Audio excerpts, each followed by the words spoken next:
I news. Chhatrapati Shivaji Maharaj की.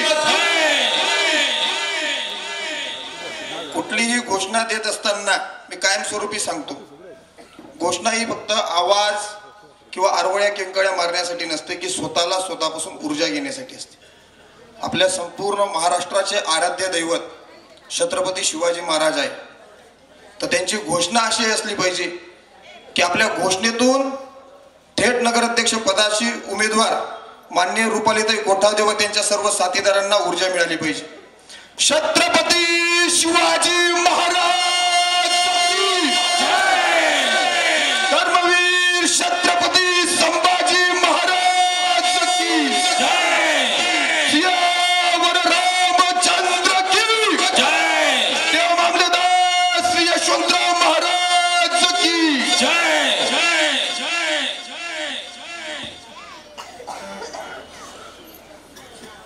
व्यासपीठावर विराजमान सर्व उपस्थित मान्यवर, नगराध्यक्ष पदाचे उमेदवार रुपालीताई गोठावदे व त्यांच्या सोबत असलेले सर्व नगरसेवक, पदासाठी उमेदवारी करणाऱ्या सर्व आमची टीम, भाषणाला सुरुवात करण्यापूर्वी जेव्हा दोदेश्वर नाक्यावरून सभेसाठी येत होतो तेव्हा बऱ्याच जणांनी सांगितलं भाषणाची तीव्रता थोडी कमी करा, व्यक्तिगत टीका करू नका. तरी पण व्यक्तिगत कोणावर टीका जास्त करणार नाही, परंतु एक सर्वांना सांगेल, जुल्म के साये में मुंह खोलेगा कौन, जुल्म के साये में मुंह खोलेगा कौन, अगर हम भी चुप बैठे तो फिर बोलेगा कौन.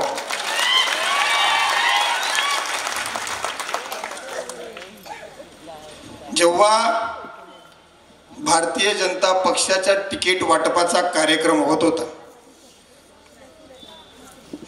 आणि भारतीय जनता पक्षाचे जेव्हा तिकीट देण्यात आले तेव्हा तिकीट दिल्यानंतर जेव्हा एबी फॉर्म जोडण्यात आले तेव्हा अनेक जणांना धक्का बसला. बऱ्याच जणांनी मला विचारलं की मंगेश भाऊ, तुमचं तिकीट कापण्यामागचं नक्की कारण काय. तर प्रत्येक जणांनी वेगळे वेगळे तर्क वितर्क लावले. त्याच्यात एकाने असा तर्क लावला की वैभव गांगुर्डे या व्यक्तीला तिकीट देण्यात आलं. सर्वात महत्वाचा विषय, वैभव गांगुर्डे हा बऱ्याच जणांना परिचित नाही, परंतु मंगेश केरनारचं तिकीट कापलं तर मिळालं कोणाला म्हणून वैभव गांगुर्डेचं नाव घेतो. तो एवढा मोठा नाही माझ्यासमोर, पण तरी त्याचं नाव आज या ठिकाणी घ्यावं लागलं. तर्क लावत असताना बऱ्याच जणांनी असे तर्क लावले की सुनील दादा मोरे यांच्यासोबत असलेले घनिष्ठ संबंध, सुनील दादा मोरे यांच्याशी असलेलं घनिष्ठ नातं, कदाचित या नात्यामुळे ते तिकीट कापलं गेलं असेल, अशा बऱ्याच जणांनी तर्क लावले. जाऊ द्या, त्या तिकीट वाटपाचा विषय आपण सोडू. तिकीट वाटपासाठी ज्यांनी अनेक वर्षापासून भारतीय जनता पक्षासाठी राबले, भारतीय जनता पक्ष प्रत्येक घरापर्यंत पोहोचवलाय, भारतीय जनता पक्षाचे विचार घरापर्यंत पोहोचवले, त्या लोकांचं जेव्हा तिकीट कापलं गेलं तर तो धक्का भारतीय जनता पक्षाच्या प्रामाणिक कार्यकर्त्याला बसायला पाहिजे होता. रुपालीताई, तुमचं मन फार मजबूत वाटतं. तिकीट कापलं गेल्यानंतरचा धक्का आमच्यासारख्या सर्व उमेदवारांना बसायला पाहिजे होता, परंतु हॉस्पिटलमध्ये ऍडमिट झाला कोण.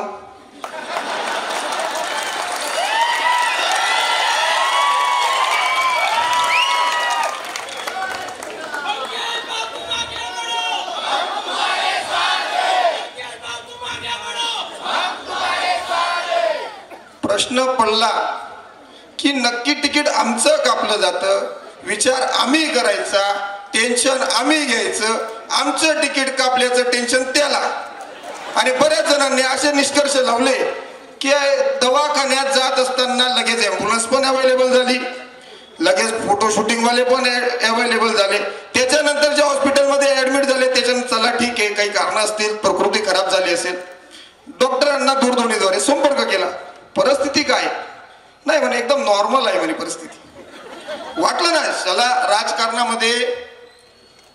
राजकारणात विचारांचा विरोध असला पाहिजे, परंतु मैत्रीपूर्ण संबंध सुद्धा ठेवावे लागतात.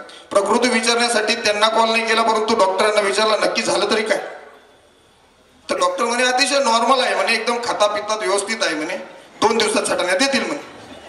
आणि आल्यानंतर झालं काय, आमच्या डोळ्यातून एक थेंब निघाला नाही, परंतु इतकं रडणं, अरे बापरे, इतकं रडणं म्हणजे इतकं नाटक कधी बघायलाच मिळालेलं नाही. चला जाऊ द्या, इतके आरोप प्रत्यारोप कोणावर करायचे नसतात. चला, प्रत्येकाचं कोणाचं सुडाचं राजकारण असतं, कोणाचं विकासाचं असतं, कोणाचे वेगळे वेगळे धोरणं असतात. ठीक आहे, त्याच्यात काही खोल शिरणार नाही. आता राहिला विषय विकास कामांच्या बाबतीत. सटाणा शहराच्या मागील कार्यकाळात अनेक विविध विकास कामांच्या योजना सटाणा शहरात पोचल्याने असं काही नाही. त्या योजनांचा पाठपुरावा करत असण्याचा साक्षीदार स्वतः मंगेश करणार हा सुभाष बाबा भामरेंच्या खांद्याला खांद्या लावून पळत होता हे सटाणा शहराच्या सर्व नागरिकांना माहिती. परंतु आपला ऐराणीमा एक मंच, गाडाबरोबर नाडानी जत्रा बस. गाडाबरोबर नाडानी जत्रा म्हणजे जेव्हा गाडा बैल चालतं ते नाड्याने बांधलं जातं, त्या गाडाबरोबर नाडं पण फिरलं. तर सटाणा शहराच्या विकास कामांचं गाडं हे सुभाष बाबा भामरेंच्या माध्यमातून झुपलं गेलं. आणि त्या विकास कामांच्या माध्यमातून बऱ्याच जणांना त्या गाड्याबरोबर प्रवास केला. आणि त्यांनी असं मांडलं की ही योजना आम्ही चालली. नाना नानी पार्क, ठीक आहे, विकास कामांच्या योजना आल्या, परंतु त्या योजना सटाणा शहरातील नागरिकांपर्यंत आतापर्यंत पोहोचल्या आहेत का? हे बघा, बोलणं फार महत्वाचं आहे. विकास कामांच्या योजना तुमच्यापर्यंत 100% पोहोचलेल्या आहेत का? नक्की सांगा. कदाचित मी खोटं बोलतोय किंवा विरोधक खोटं बोलतील. सटाणा शहरामध्ये अद्याप पुनः पाणी पुरवठा योजनेचं पाणी आलं आहे का? 1700 रुपये, 500 कमी आहेत. ते 500 रुपये नाही, 1700 रुपये पण कशाचे आहेत? शिफ्टिंग चार्जेसच्या नावाने 1700 रुपये सर्वांकडून घेण्यात आले. पुनः पाणी पुरवठा योजना मंजूर झाली ना, तर पुनः पाणी पुरवठा योजनेबरोबर सुद्धा प्रत्येक नागरिकाला नळ कनेक्शन देण्याचं प्रयोजन होतं, परंतु ते पाणी मिळालेलं नाही. अजून सुद्धा म्हणतायत की सटाणा, आणि हा सर्वात महत्वाचा विषय की त्यांनी भाषणामध्ये मांडलं की पुनः पाणी पुरवठा योजना अशी पूर्ण केली तशी पूर्ण केली, आणि घेऊन कुठे गेले? धरणावर. योजनेचं पाणी कुठे पोचणार आहे? चौगाव बर्डीच्या टँक मध्ये. बघा, जाऊन बघा, एक थेंब तरी त्या ठिकाणी पडतोय काय? जलकुंभांमध्ये अजून एक सुद्धा थेंब पडत नाही. अजून सांगितलं काय की कुठेतरी आम्ही ते पाईपलाईनची टेस्टिंग केली. जाऊन बघा, मोतीमाल जवळ अजून सुद्धा नॅशनल रोड क्रॉस करण्यासाठीच्या जी आपली मेन पाईपलाईन आहे ती अजूनही पूर्ण झालेली नाही. चला, विकास कामांच्या योजनांमध्ये विकास झाला कोणाचा? शालेय बांधकाम बघा, बागशी रोडला किती मोठं होत आहे. बाकी ठिकाणी बघा बिल्डिंगा कशा होत आहेत, कुठे प्लॉट होत आहेत, काय. चला, कोणाच्या प्रॉपर्टी बद्दल बोलण्याचा अधिकार नाही. बऱ्याच गोष्टी आहेत बोलण्यासारख्या. आणि व्यासपीठावर विराजमान असलेल्या सर्वांना मी विनंती करतो, वेळेचं बंधन आहे, पण थोडंसं जास्त बोलू दे. आणि एक उदाहरण सांगेल तिकीट वाटपाबद्दल. महाभारताचा प्रसंग आठवतो. रश्मिरथी मधला एक संवाद आहे. रामधारी दिनकर यांची एक काव्य आहे रश्मिरथी, त्याच्यामध्ये त्यांनी मांडलाय तो संवाद मांडतो. आमच्या भारतीय जनता पार्टीचे आम्ही जे निष्ठावान आहोत ना, ते निष्ठावानांबद्दल एक महाभारताचा प्रसंग आठवतो. जेव्हा पंच कमिटी होती, सर्व भारतीय जनता पक्षाचे लोक तिकीट वाटपासाठी निष्कर्ष करत होते, आणि एक लढाई होती निष्ठावान विरुद्ध आयात करण्यात आलेले जे उमेदवार होते यांच्यात एक कॉम्पिटिशन होतं. तर आमची भूमिका महाभारतातल्या त्या 5 पांडवांसारखी होती. इथे बसलेले आम्ही बरेच 5 पांडव आहोत. तर आम्ही एकच मागणी केली की आम्हाला फक्त ठराविक प्रामाणिक कार्यकर्त्यांना, काही इच्छुक उमेदवारांना जागा द्या, त्यांचं मेरिट बघा. परंतु त्या रश्मिरथीतला संवाद मला त्या ठिकाणी, दो न्याय अगर तो आधा दो, दो न्याय अगर तो आधा दो, इसमें भी यदि बाधा दो तो दे दो केवल 5 ग्राम। रखो धरती अपने दमा, हम वही खुशी से खाएंगे, परिजन पर हंसी ना उठाएंगे। पर दुर्योधन वह भी दे न सका, दुर्योधन वह भी दे न सका, आशीष समाज की ले न सका। आम्ही फक्त ठराविक काही लोकांनी प्रभाग मागितले होते, आमच्या प्रभागात आम्हाला विकास कामं करू द्या, परंतु हा भारतीय जनता पक्षामध्ये येऊन हा जो दुर्योधन झालाय, आमच्यासारख्या प्रामाणिक 5 पांडवांना, ठराविक लोकांना सुद्धा तिकीट देऊ शकलेला नाही। चला, बऱ्याच गोष्टी आहेत आणि जे विकास कामं माननीय सुभाष बाबा भामरेंच्या माध्यमातून मिळालेले, त्याच्यामध्ये ठेकेदार कोण होते याचा कधी आपण विचार केला का? सभागृहामध्ये त्यांच्या सोबत निवडून आलेले जे लोक होते ना, तेच त्या विकास कामांची मलाई खात होते। नाना नानी पार्कचे ठेकेदार कोण होते तुम्हाला माहिती आहे, आणि काय अवस्था आहे नाना नानी पार्कची जाऊन बघा एकदा। बस स्टँड वरची मुताईतही स्वच्छ दिसेल, इतकी घाण अवस्था नाना नानी पार्कची। ज्या अभ्यासिकेच्या बाबतीत सांगितलं, अनेक लोकांना अभ्यासिका जगताप डॉक्टरांच्या हॉस्पिटल समोर अभ्यासिका आहे, जाऊन बघा नागरिकांनो काय अवस्था आहे त्या अभ्यासिकेची। इथे आता ते फोटो सेशन वगैरे मी दाखवलंच तो व्हिडिओ लावून, ते थोडं गर्दीत राहिलं। अशा प्रत्येक विकास कामांमध्ये त्यांचे भागीदार, ठीक आहे ना, दाखवते नंतर दाखवा, या अशा विकास कामांमध्ये सर्व त्यांचे भागीदार अप्रत्यक्षपणे, आपण सटाणा शहरात बघितलं असेल, त्यांच्या जे का साथीदाराचे त्यांच्याशी वाद झालेले आहेत। वादाचं कारण काय असेल वादाचं कारण? बऱ्याच जणांना माहिती आहे त्यांचा एक साथीदार आहे, तो त्यांच्यापासून तुटून दुसऱ्या पक्षात गेलेला आहे। वादाचं काय कारण असू शकतं? दूधनी साय खाई गया आणि त्याला दूध ठेव। आता सटाणा शहरातील नागरिकांना बरेच प्रलोभन सुद्धा दिले जात आहे। आता सटाणा शहरामध्ये माजी नगरसेवक बरेच आहेत, परंतु भावी स्वीकृत नगरसेवकांचा जर आकडा काढला ना 100 ते 150च्या पुढे, अनेक राजकीय दिग्गजांना तुला स्वीकृत घेतो। स्वीकृतांची संख्या, मला जेव्हा फोन होता, माल शब्द द्या स्वीकृत नाही। अरे बाबा, जो नीट तपास तरी करी घ्या, गाव मा कितला स्वीकृत फिर ना। त्याच्यानंतर अनेक नागरिक आहेत, प्रत्येकाला आपल्या पोराची चिंता सतवते, प्रत्येकाला वाटतं माझा पोरगा नोकरीला लागला पाहिजे। परंतु सटाणा शहरात असे अनेक उदाहरण आहेत, बरेच जण त्या ठिकाणी बोलू शकणार नाहीत, परंतु अजून बऱ्याच जणांना असे पण प्रलोभन दिले, तुम्हाला पोऱ्याला नोकरीला येते, तुम्हाला काम करा। इथे बसल्यापैकी आहे ना, माझ्या अंदाजे 50 जण तरी असतील त्याच्या पोरांना नोकरीला लावून देतो असा शब्द दिला असेल। आणि याच बहादरावरती ज्या भारतीय जनता पक्षामध्ये तुम्ही प्रवेश करणार आहात, ज्या फडणवीस साहेबांनी या ठिकाणी त्यांची फडणवीस साहेबांची सभा होणार आहे, त्याच फडणवीस साहेबांच्या कार्यकाळामध्ये यांच्यावर नोकर भरतीसाठी SITचे गुन्हे दाखल आहेत, त्याचे अजून सुद्धा चौकशी चालू आहे। आदिवासी विकास भरती घोटाळ्याचे गुन्हेगार म्हणून त्यांचं सुद्धा नाव आहे। ती SITचा अहवाल अद्यापपर्यंत दिलेला नाही।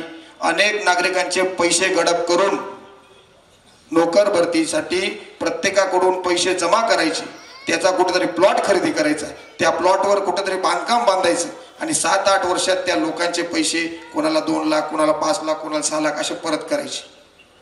राजकारणाच्या माध्यमातून भांडवल तयार करायचं आणि त्या ठिकाणी स्वतःचा आर्थिक फायदा करून घ्यायचा। परंतु त्या नागरिकाचं काय, ज्याच्या पोरासाठी ज्याने राबला, कष्ट केले आणि कष्ट करून यांच्या मड्यावर ते पैसे घातले, ते पैसे सुद्धा पुरे देत नाही। जाऊ दे, आहेत बऱ्याच गोष्टी ह्या राजकारणाच्या पलीकडच्या गोष्टी आहेत, परंतु वास्तुस्थिती ही सटाणा शहरात मांडली गेली पाहिजे।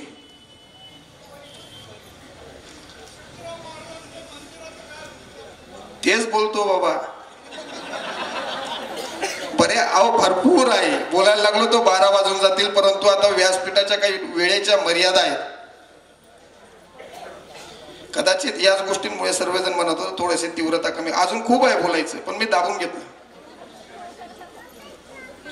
आता सटाणा शहराच्या राम मंदिराचा आणि देव मामलेदार यशवंतराव महाराज स्मारकाचा प्रश्न आहे. आपल्या सर्व हिंदूंचे आराध्य देव प्रभू श्री रामचंद्रांचं जेव्हा मंदिराचं उद्घाटन झालं, त्यांनी सांगितलं, बऱ्याच जणांना काही कारणं दिली की पर्यटन विभागामध्ये जो विकास कामे केले जातात आणि त्या विकास कामांसाठी निधी शिल्लक नाहीत म्हणून काम बंद पडले, असे कारण सटाणा शहरातील नागरिकांना यांनी दिलेलं आहे. बरोबर आहे का? सटाणा शहरातील जेवढे देवस्थान आहेत, पत्रकार बंधू, आपण मला प्रश्न विचारला होता की पर्यटन विभागाच्या विकासात की निधी शिल्लक नाही म्हणून ते काम रखडलेलं आहे. मंगेश खिरनार हा प्रभाग क्रमांक 1चा उमेदवार होता. त्या प्रभाग क्रमांक 1चा नंबर आता 6 झालेला आहे. त्या प्रभाग क्रमांक 6 मध्ये साईबाबा मंदिर आहे. त्या प्रभाग क्रमांक 6चं नेतृत्व म्हणून मी त्या ठिकाणी उमेदवारी करतोय. परंतु प्रशासक काळामध्ये साईबाबा मंदिराचं काम पर्यटन विभाग विकासामधून त्याला मंजुरी मिळाली. ते काम पूर्ण सुद्धा झालेले आणि त्याला निधी सुद्धा मिळालेला आहे. नेतृत्व सक्षम असलं ना तर निधी सुद्धा येतो. परंतु इथे काय आहे, जिथे मलाई मिळते ना तेच कामं केली जातात. आता देव मामलेदार यशवंतराव महाराज स्मारकासाठी पैसा आला, निधी उपलब्ध होत नाही म्हणून काम रखडलेलं आहे. त्याच्यामध्ये ठेकेदार कोण आहे, जरा खुला चिरा सटाणा शहरातला त्यांचाच कोणीतरी भागीदार त्या ठिकाणी अप्रत्यक्षपणे काम करतोय. व्हिडिओमध्ये आपण बघितलं होतं की त्या ठिकाणी देव मामलेदार यशवंतराव महाराज स्मारकासाठी अक्षरशः गेरूमध्ये कौलं बुडवले जायची आणि तेच कौलं त्या ठिकाणी लावले जायचे. इतकं निकृष्ट काम. आणि सटाणा शहराचा राम मंदिराचा शिलान्यास जेव्हा अयोध्येच्या मंदिराचा शिलान्यास झाला ना, त्याच दिवशी सटाणा शहराच्या राम मंदिराचं सुद्धा भूमिपूजन झालं. परंतु अयोध्येच्या प्रभू श्री रामचंद्रांचा वनवास संपला, परंतु सटाणा शहरातील प्रभू श्री रामचंद्रांचा वनवास आणि प्रभू श्री देव मामलेदार यशवंतराव महाराज स्मारकाचा वनवास अद्यापपर्यंत संपलेला नाही. सटाणा शहराच्या राम मंदिरासाठी जवळजवळ 200-300 वर्षापूर्वीचं आपलं मंदिर होतं. त्या ठिकाणी प्रभू श्री रामचंद्रांच्या मूर्त्या होत्या. जेव्हा कुठेतरी एखाद्या मंदिराची पुनर्स्थापना करावी लागते तर त्या मंदिरासाठी ज्या मूर्त्या जिथे असतात ना त्या मूर्त्यांना हटवता येत नाही. परंतु कुठेतरी विकास कामामधून आपले आर्थिक पोळे भाजण्यासाठी त्या प्रभू श्री रामचंद्रांच्या मूर्त्या सुद्धा त्या ठिकाणी उखडण्यात आल्या. जेव्हा नगरपालिकेमध्ये सुवर्णकार समाजाचं बरंचसं शिष्टमंडळ आम्ही घेऊन गेलो की या राम मंदिरातल्या ज्या मूर्त्या आहेत, हे राम मंदिर जेव्हा पाडण्यात आलं, हे 200 वर्षापूर्वीचं राम मंदिर होतं. आणि या राम मंदिराच्या जेव्हा मंदिराचा भाग काही त्या ठिकाणी पाडण्यात आला तर त्याचं निर्लेखन झालं का, तर नगरपालिकेच्या कर्मचाऱ्यांकडे त्याचं उत्तर नव्हतं. बऱ्याच गोष्टी आहेत बोलण्यासारख्या, सविस्तरपणे मांडेल. आता येतो पुनद्वत. सटाणा शहरातील पुनत पाणी पुरवठा योजनेचे काही दस्तावेज आम्ही आणलेले आहेत. पुनत पाणी पुरवठा योजनेचं आम्ही विकास कामं केलेत. राहू दे. हे मी पत्रकारांना देण्यासाठी आणलं होतं, परंतु पत्रकारांना बरेच जण इकडे तिकडे बसलेले आहेत. तर एका दिवशी पत्रकार परिषद घेऊन कशा प्रकारे भ्रष्टाचार केलाय असा सूर्य आणि असा जयद्रथ करून दाखवेलच. परंतु आता गर्दीमध्ये पत्रकारांसाठी मला वाटलं कुठेतरी एक वेगळं व्यासपीठ असेल, तर पत्रकारांसाठी कुठेतरी आता सोय नाही. कैलास येवला साहेब आहेत, त्यांच्याशी एकांतात भेटून आम्ही देतोच ते पुनतचा जो भ्रष्टाचार आहे तो. परंतु पत्रकार हा समाजाचा एक तिसरा डोळा असतो. कुठेतरी समाज हितासाठी बातम्या पण लावत असताना तुमच्या शब्दांचा खेळ न करता वस्तुस्थितीवर जर आपण बातम्या लावल्यात तर निश्चितच सटाणा शहराच्या विकास कामात सर्वात मोठं योगदान हे पत्रकारांचं असेल. आता पुनत पाणी पुरवठा योजनेसाठी नगराध्यक्ष हे पद सटाणा शहराच्या मानाला फार मोठं आहे. नगराध्यक्ष पदाची लायकी काय हो? शासन दरबारी नगराध्यक्ष पदाची लायकी किती असते की तो त्या सटाणा शहरापुरता म्हणजे त्या शहरापुरता मर्यादित असतो. बरोबर आहे ना?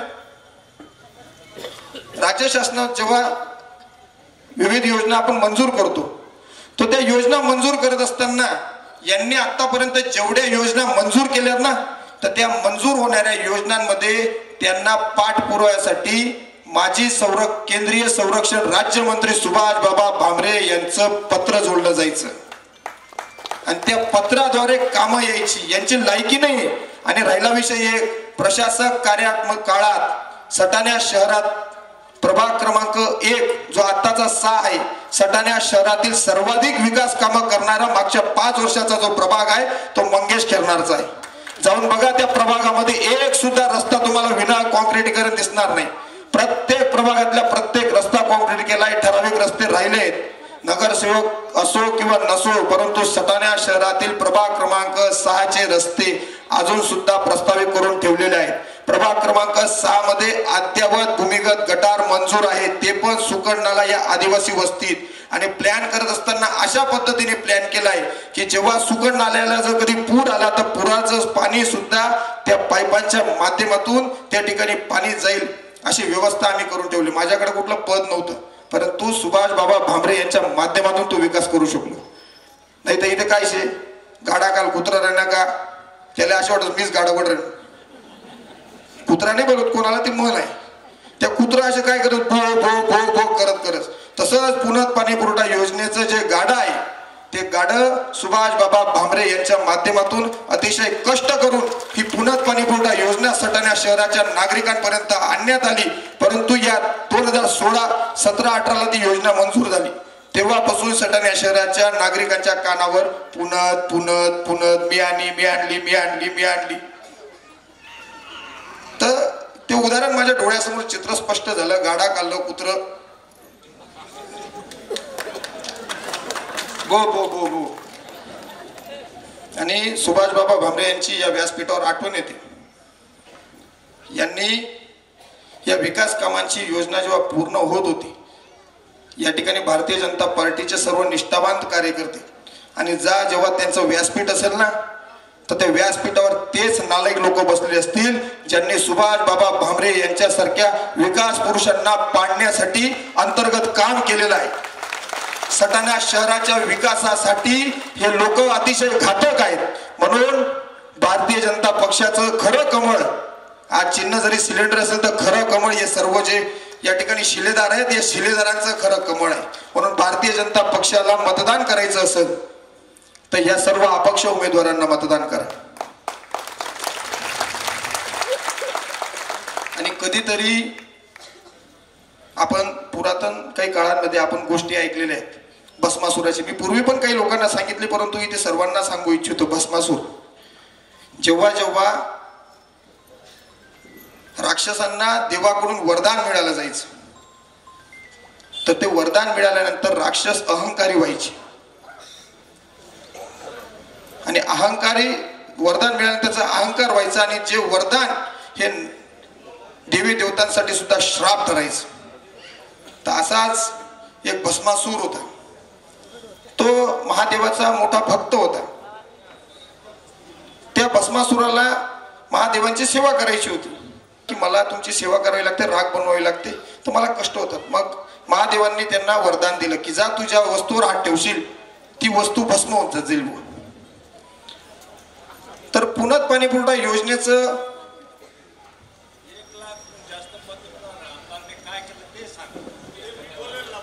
ते आहेत ना, तात्या आहेत.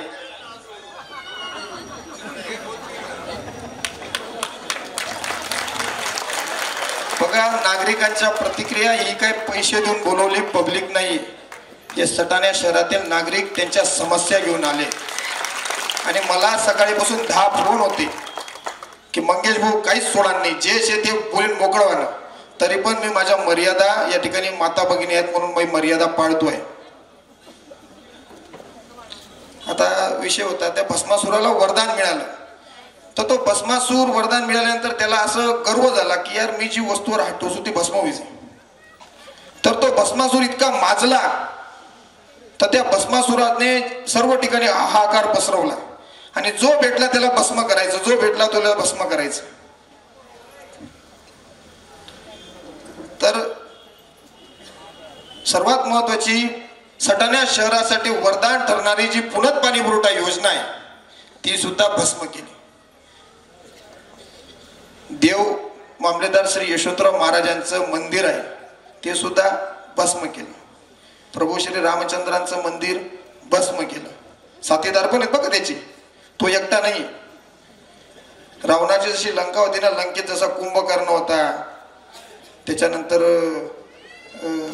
ते काय बरेच राक्षस होते, त्यांची आता नावं एक एक एक एक घ्यावे लागतील. नाही, इंद्रजित होता, मेघराज होता, पण त्याच्यात अक्षय कुमार चांगला होता. तर आहेत बरेच राक्षस आहेत. तर त्या भस्मासुराला गर्व झाला आणि त्या भस्मासुराने पुनर्बी योजना भस्म केली. सुभाष भामरेंना पण भस्म करायला पळाला तो भस्मासूर. त्याच्यानंतर राम मंदिर पण भस्म केलं, अनेक सटाण्या शहरातले ओपन प्लेस भस्म केले, त्याच्यानंतर नाना पार्क भस्म केले. आणि आता त्या भस्मासुराचा वध करण्यासाठी त्या काळात जसं स्त्री शक्तीला पुढे यावं लागलं, बरोबर आहे, तसाच ह्या भस्मासुराचा वध करण्यासाठी रुपालीताई कोठावदे तुम्हाला पुढे यावं लागेल. आणि सटाणा शहराच्या जो भ्रष्टाचाराचा जो भस्मासूर आहे, त्या भस्मासुराला आपल्याला संपवावं लागेल. यासाठी ठिकाणी काही चुकलं असेल तर मी सर्वांची माफी मागतो, कारण की भाषण करायला येत असताना काही अभ्यास करून आलेलो नव्हतो. ठराविक तात्पुरता 2-3 मुद्दे लिहिलेत, बरोबर आहे. तरी काही चुकलं असेल तर मी माफ करतो, म्हणजे माफ करा, मला चूक झाली. आणि आपण आता मी प्रभाग क्रमांक 6 मध्ये उमेदवारी करतोय. तर आपण पंख्याची जी व्याख्या केली, तर ती प्रभाग क्रमांक 6 मध्ये उमेदवारी करत असताना माझी निशाणी पंखा आहे. तर भ्रष्टाचाराच्या तपत्या उन्हामध्ये सटाणा शहराच्या नागरिकांना पंख्याची गार हवा देण्यासाठी मंगेश विजय खेरणार यांना पंख्याचं बटन दाबून विजयी करा. माझ्यासाठी कुठला नेता महत्वाचा नाही, कारण की मी व्यासपीठावर आपण सर्वांनी बघितलंय की मी उदास बोलतो, कोणाचा धाक बाळगत नाही, कारण की माझ्या पाठीमागे सटाणा शहराची जनता आहे. प्रभाग क्रमांक 6 मधील जनता आहे. प्रभाग क्रमांक 6 मधील ते आदिवासी नागरिक आहेत. त्यांनी सांगितलेल्या कामाची आणि त्यांच्याकडून मिळालेल्या आशीर्वादाची ताकद माझ्यासोबत आहे. म्हणून मी कुणालाही भीत नाही. आणि राजकारणात जनता ही जनार्दन आहे. म्हणून सर्व सटाणा शहरातील जनतेला या ठिकाणी नतमस्तक होतो. काही चुकलं असेल तर माफ करा. आणि आमच्या सर्व साथीदारांना भरघोस मतांनी विजयी करून त्या नगरपालिकेच्या सभागृहात पाठवा. एवढेच बोलतो, थांबतो. जय हिंद, जय महाराष्ट्र, जय श्रीराम.